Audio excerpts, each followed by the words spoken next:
ইরানের পরমাণু ইস্যুতে সুর পাল্টালেন ট্রাম্প। কর্মসূচি ২০ বছর স্থগিত রাখলেও হতে পারে চুক্তি। ওয়াশিংটনের ওপর আস্থা নেই, সাফ জবাব তেহরানের।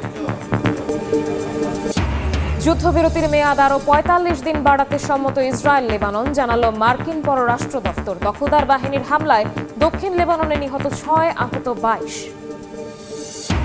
গাজার ৬০% এলাকা ইসরায়েলি বাহিনীর নিয়ন্ত্রণে, দাবি নেতানিয়াহুর। দখলদারদের হামলায় হামাসের শীর্ষ সামরিক কমান্ডার সহ নিহত ৭, আহত ৩০ জন। জর্ডানে নাকবা দিবস পালিত। রাশিয়ায় একের পর এক ক্ষেপণাস্ত্র হামলা ইউক্রেনের, নিহত ৩। বেলারুশের ভূখণ্ড ব্যবহার করে ন্যাটো সদস্য রাষ্ট্রে হামলার পরিকল্পনা করছে মস্কো, অভিযোগ জেলেনস্কির। যুক্তরাষ্ট্রের ওপর কোনো আস্থা নেই ইরানের, এমন মন্তব্য করেছেন দেশটির পররাষ্ট্রমন্ত্রী আব্বাস আরাকচি। ইরানের পারমাণবিক কর্মসূচি নিয়ে নতুন অবস্থান জানিয়েছেন যুক্তরাষ্ট্রের প্রেসিডেন্ট ডোনাল্ড ট্রাম্প।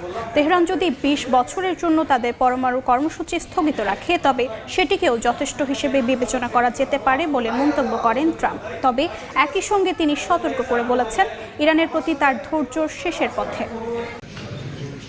যুক্তরাষ্ট্রের উপর ইরানের কোনো আস্থা নেই। ওয়াশিংটন চুক্তির বিষয়ে আন্তরিক হলেই কেবল আলোচনায় বসবে তেহরান। স্থানীয় সময় শুক্রবার নয়াদিল্লিতে সাংবাদিকদের একথা বলেন ইরানের পররাষ্ট্রমন্ত্রী আব্বাস আরাকচি। হরমুজ প্রণালী নিয়েও কড়া বার্তা দেন আরাকচি। বলেন, যেসব দেশ ইরানের সঙ্গে সরাসরি সংঘাতে নেই তারা এই গুরুত্বপূর্ণ জলপথ ব্যবহার করতে পারবে, তবে ইরানের নৌবাহিনীর সঙ্গে সমন্বয় করতে হবে। সামাজিক মাধ্যমে লেখেন, এই প্রণালীর নিরাপত্তা রক্ষায় ইরান তার ঐতিহাসিক দায়িত্ব পালন করে যাবে।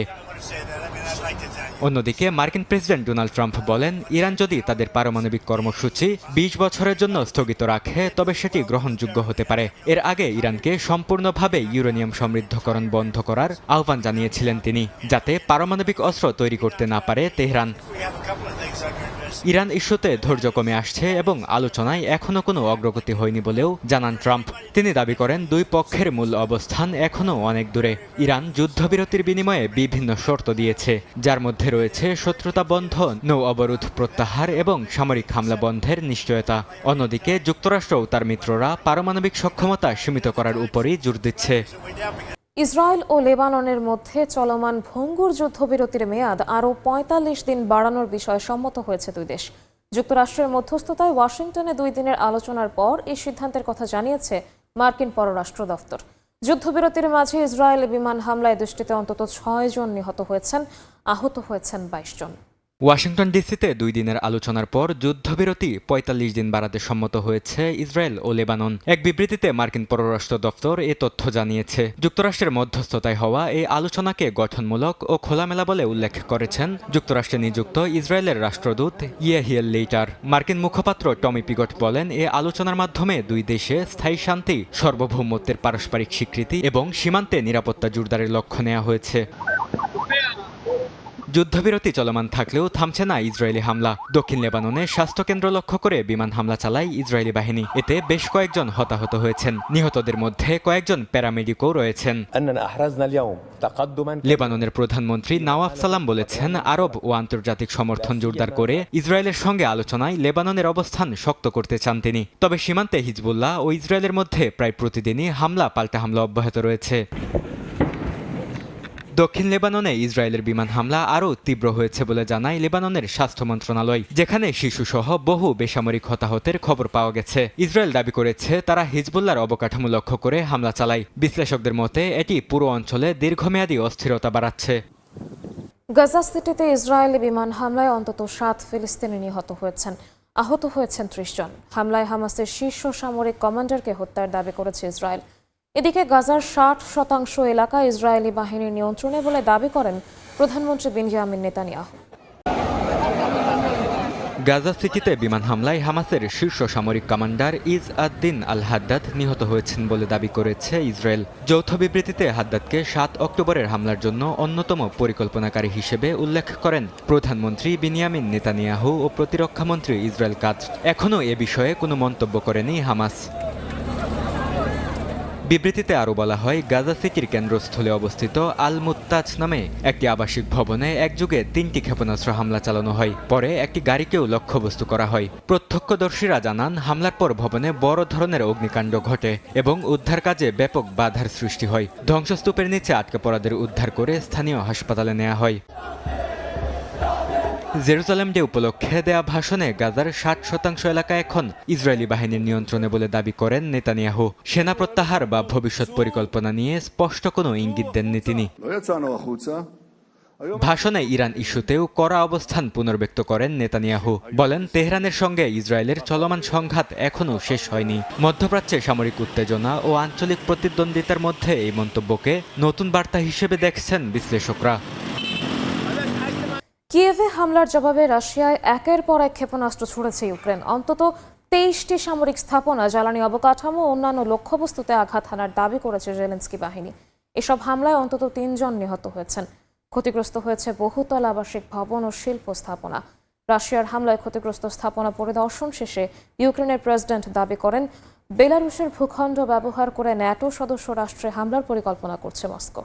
কিয়েভে বিধ্বংসী হামলার জবাবে রাশিয়ায় ব্যাপক ক্ষেপণাস্ত্র হামলা চালিয়েছে ইউক্রেন। শুক্রবার রাতভর অন্তত 23টি সামরিক স্থাপনা, জ্বালানি অবকাঠামো ও অন্যান্য লক্ষ্যবস্তুতে আঘাত হানার দাবি করেছে জেলেনস্কি বাহিনী।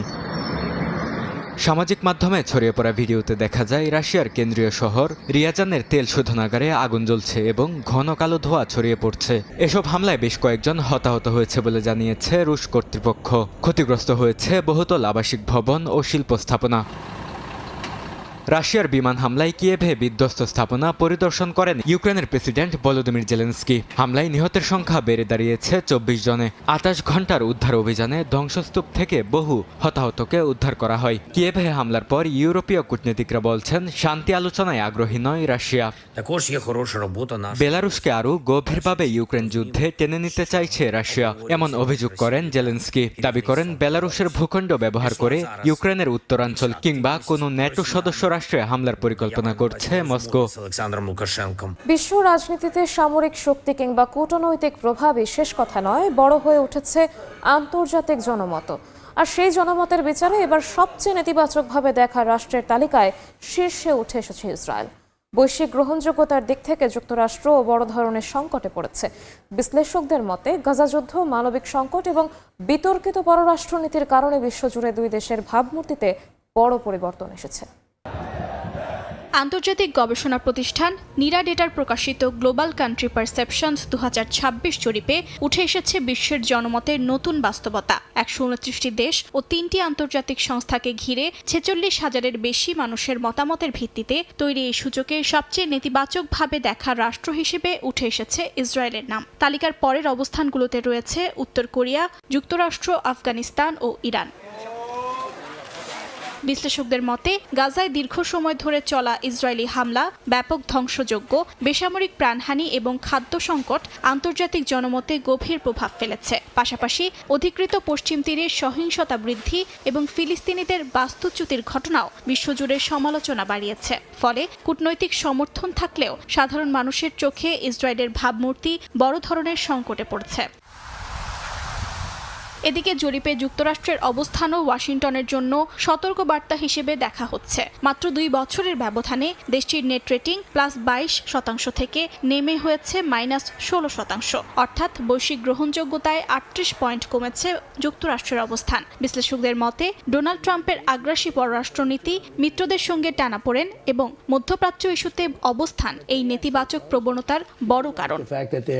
ফিলিস্তিনিদের কাছে নাকবা মানে জাতীয় বিপর্যয়ের স্মৃতি। 1948 সালের আরব ইসরায়েল যুদ্ধের 78 বছর পরও সেই বাস্তুচ্যুতি শরণার্থী জীবন আর ধ্বংসস্তূপের ইতিহাস যেন আবারও ফিরে এসেছে গাজায়। উপত্যকাটির পাশাপাশি নাকবা দিবস ঘিরে জর্ডানে পালিত হয়েছে নানা কর্মসূচি। ফিলিস্তিনিদের প্রতি সংহতি জানিয়ে বিক্ষোভ করেছেন আম্মানের বাসিন্দারা। ফিলিস্তিনিদের কাছে নাকবা মানে মহাবিপর্যয়। 1948 সালে ইসরায়েল রাষ্ট্র প্রতিষ্ঠার সময় যুদ্ধের মধ্যে প্রায় 7.5 লাখ ফিলিস্তিনি নিজেদের বাড়িঘর ছাড়তে বাধ্য হন। বহু গ্রাম ও শহর ধ্বংস হয়ে যায়। সেই বাস্তুচ্যুত মানুষের অনেকেই এখনও গাজা, পশ্চিম তীর, জর্ডান, লেবানন ও সিরিয়ার শরণার্থী শিবিরে বসবাস করছেন। 1948 সালের আরব ইসরায়েল যুদ্ধের সময় লাখো ফিলিস্তিনির মতো ঘর ছাড়তে বাধ্য হয়েছিলেন মোহাম্মদ সাইদ আবদুল্লাহ আল বাইরুতি। তখন শিশু বয়সে পরিবার নিয়ে জাফা থেকে পালিয়ে বিভিন্ন জায়গা ঘুরে শেষ পর্যন্ত আশ্রয় নেন গাজায়। কিন্তু 78 বছর পর আবারও যুদ্ধ তাকে ফিরিয়ে এনেছে এই শরণার্থী জীবনে। এখন 90 বছর বয়সে গাজার একটি ত্রাণ শিবিরের তাঁবুতেই দিন কাটছে তার। ইসরায়েল ফিলিস্তিনের এই যুদ্ধ আমাদের জীবনে নজিরবিহীন দুর্যোগ বয়ে এনেছে। আমরা যেন মরুভূমিতে ছুঁড়ে ফেলা মানুষ, না আছে পানি, না খাবার, না আশ্রয়। সারা জীবন কষ্ট করেছি, কিন্তু বাস্তুচ্যুত মানুষের কোনো সম্মান থাকে না। পুরনো স্মৃতি হাতড়ে এখনও আগলে রেখেছেন বিবর্ণ ছবি আর বহু বছর আগের প্রশিক্ষণ সনদ। গাজায় বসতি গড়ে সন্তানদের মানুষ করেছিলেন তিনি। তবে 2023 সালের অক্টোবর থেকে শুরু হওয়া নতুন যুদ্ধ আবারও সবকিছু কেড়ে নিয়েছে। আমি দুটি বিপর্যয় দেখেছি, 1948 সালের নাকবা আর এই ভয়াবহ যুদ্ধ। প্রথম যুদ্ধে আমরা নিজেদের ভূমি হারিয়েছিলাম। ইহুদিরা আমাদের জমি দখল করেছিল, কিন্তু সেই যুদ্ধ এত ধ্বংসাত্মক ছিল না।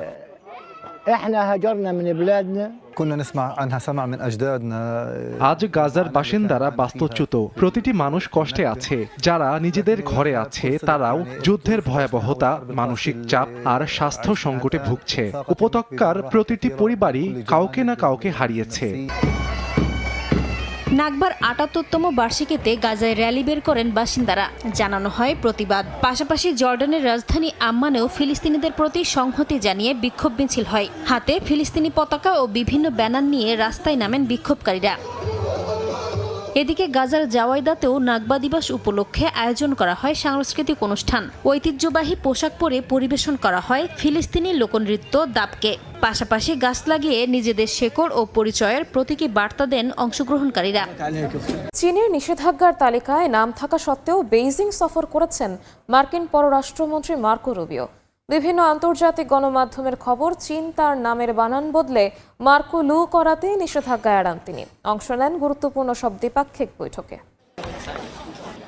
চীনের নিষেধাজ্ঞা তালিকায় নাম, তবুও কৌশলে বেইজিং সফর করলেন মার্কিন পররাষ্ট্রমন্ত্রী মার্কো রুবিও। এটি সম্ভব হয় চীনের দারুণ ভাষাগত কৌশল ও কূটনৈতিক প্রটোকলের বদৌলতে।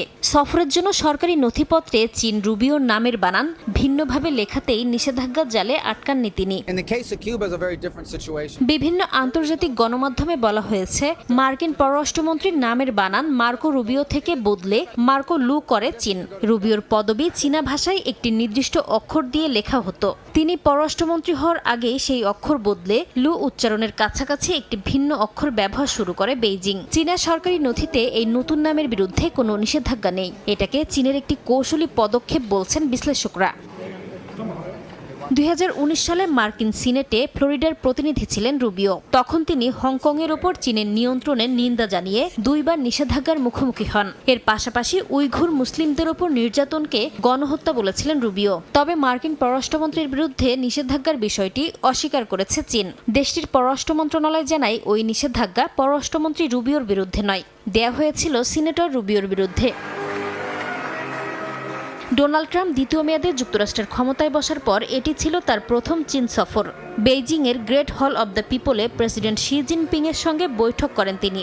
তাইওয়ান, বাণিজ্য ও ইরান যুদ্ধ নিয়ে আলোচনা হয়। ট্রাম্পের চীন সফরের গুরুত্বপূর্ণ সঙ্গী হিসেবে তার পাশে ছিলেন পররাষ্ট্রমন্ত্রী মার্কো রুবিও। পূর্ব আফ্রিকা ও মধ্য আফ্রিকা জুড়ে নতুন করে ছড়িয়ে পড়েছে ইবোলা ভাইরাস। এরই মধ্যে গণতান্ত্রিক কঙ্গো প্রজাতন্ত্রে ভাইরাসে আক্রান্ত হয়ে অন্তত 65 জনের মৃত্যু হয়েছে। প্রতিবেশী উগান্ডায়ও ছড়িয়েছে প্রাণঘাতী এই ভাইরাস। সীমান্ত জুড়ে সংক্রমণ ঠেকাতে একাধিক দেশে জরুরি স্বাস্থ্য ব্যবস্থা জোরদার করা হয়েছে। আফ্রিকার পূর্ব ও মধ্যাঞ্চলে নতুন করে ছড়িয়ে পড়েছে প্রাণঘাতী ইবোলা ভাইরাস। এরই মধ্যে এই ভাইরাসে আক্রান্ত হয়ে গণতান্ত্রিক কঙ্গো প্রজাতন্ত্রে অন্তত 65 জনের মৃত্যু হয়েছে। দেশটির ইতুরি প্রদেশে অন্তত 246টি সন্দেহভাজন কেস রেকর্ড করা হয়েছে। বিশেষ করে স্বর্ণখনি এলাকা মঙ্গুয়ালু, রামপারা এবং বুনিয়া শহরে সংক্রমণ বেশি দেখা যাচ্ছে। উগান্ডায়ও একটি ইবোলা কেস নিশ্চিত করেছে দেশটির স্বাস্থ্য মন্ত্রণালয়। 59 বছর বয়সী এক কঙ্গোনিজ নাগরিক চিকিৎসার জন্য রাজধানী কাম্পালায় আসার পর হাসপাতালে মারা যান। পরে তার নমুনায় ইবোলা ভাইরাস শনাক্ত করা হয়। এরপর পরই সীমান্তে নজরদারি বৃদ্ধি, হাসপাতালে আইসোলেশন জোরদার এবং স্বাস্থ্যকর্মীদের জন্য জরুরি সতর্কতা জারি করে উগান্ডা। আফ্রিকা সিডিসি জানায়, উগান্ডা ছাড়াও দক্ষিণ সুদান, রুয়ান্ডা ও অন্যান্য প্রতিবেশী দেশগুলোকে নিয়ে জরুরি বৈঠক করা হচ্ছে। সীমান্ত এলাকায় স্ক্রিনিং, দ্রুত শনাক্তকরণ পরীক্ষা এবং সন্দেহভাজন রোগীদের আলাদা রাখার ব্যবস্থা বাড়াতে বলা হয়েছে। কঙ্গো সরকার স্থায়ীভাবে মোবাইল মেডিকেল টিম মোতায়েন, আক্রান্ত অঞ্চলগুলোতে চলাচল নিয়ন্ত্রণ এবং জনসচেতনতা কার্যক্রম জোরদার করেছে।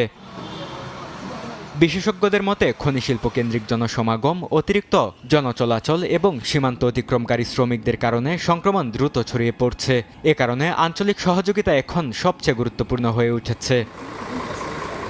ইবোলা ভাইরাস প্রথম শনাক্ত হয় 1976 সালে বর্তমান গণতান্ত্রিক কঙ্গো প্রজাতন্ত্রের এলাকাতেই। ধারণা করা হয় এটি বাদুড় থেকে মানুষের মধ্যে ছড়ায়। শরীরের তরল পদার্থে সরাসরি সংস্পর্শে এটি ছড়ায় এবং মারাত্মক হেমোরেজিক জ্বর সৃষ্টি করে। এখন পর্যন্ত এই ভাইরাসে মৃত্যুহার গড়ে 50%। কঙ্গোতে এটি 17তম প্রাদুর্ভাব এবং 2017 থেকে 20 সালের মধ্যে সবচেয়ে ভয়াবহ আউটব্রেকে প্রায় 2300 মানুষের মৃত্যু হয়েছিল।